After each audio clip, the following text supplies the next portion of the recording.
आता बघूया टॉप 9 महत्त्वाच्या बातम्या।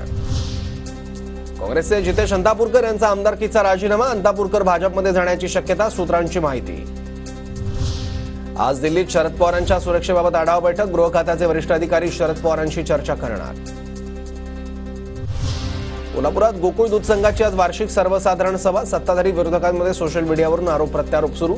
आजची वार्षिक सर्वसाधारण सभा नेहमीप्रमाणे वादळी होण्याची शक्यता।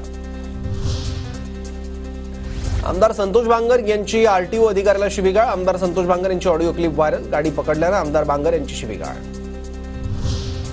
मुंबई शिक्षक मतदारसंघातील निकालाला उच्च न्यायालयात आव्हान, निवडणुकीत दुसऱ्या क्रमांकावर राहिलेल्या सुभाष मोरेंची याचिका, ठाकरे गटाचे उमेदवार अभ्यंकर अपात्र मतदारांची नोंदणी करून निवडून आल्याचा आरोप। राहुल गांधी लवकरच मार्शल आर्टशी संबंधित भारत डोजो यात्रा सुरू करणार, मार्शल आर्टशी संबंधित व्हिडिओ प्रसिद्ध करत राहुल गांधींची घोषणा। जेपी नड्डा यांच्याकडून कंगना रनौत यांची कान उघडणी, शेतकरी आंदोलनावर भाजप खासदार कंगना रनौत यांनी वादग्रस्त वक्तव्य केल्यावर दुसऱ्यांदा घेतली भाजप अध्यक्ष जेपी नड्डा यांची भेट। जम्मू काश्मीरमध्ये दुसऱ्या टप्प्यासाठी अधिसूचना जारी, दुसऱ्या टप्प्यात श्रीनगर, गंदरबल, बडगाम, पूंछ, राजौरी आणि रियासी जिल्ह्यामधील 26 विधानसभा मतदारसंघासाठी मतदान होणार। साखर उद्योगाला दिलासा, केंद्र सरकारने ऊसाचा रस, साखरेचा पाक आणि बी आणि सी हेवी मोलॅसिस पासून इथेनॉल निर्मिती करण्यावरील बंदी उठवली।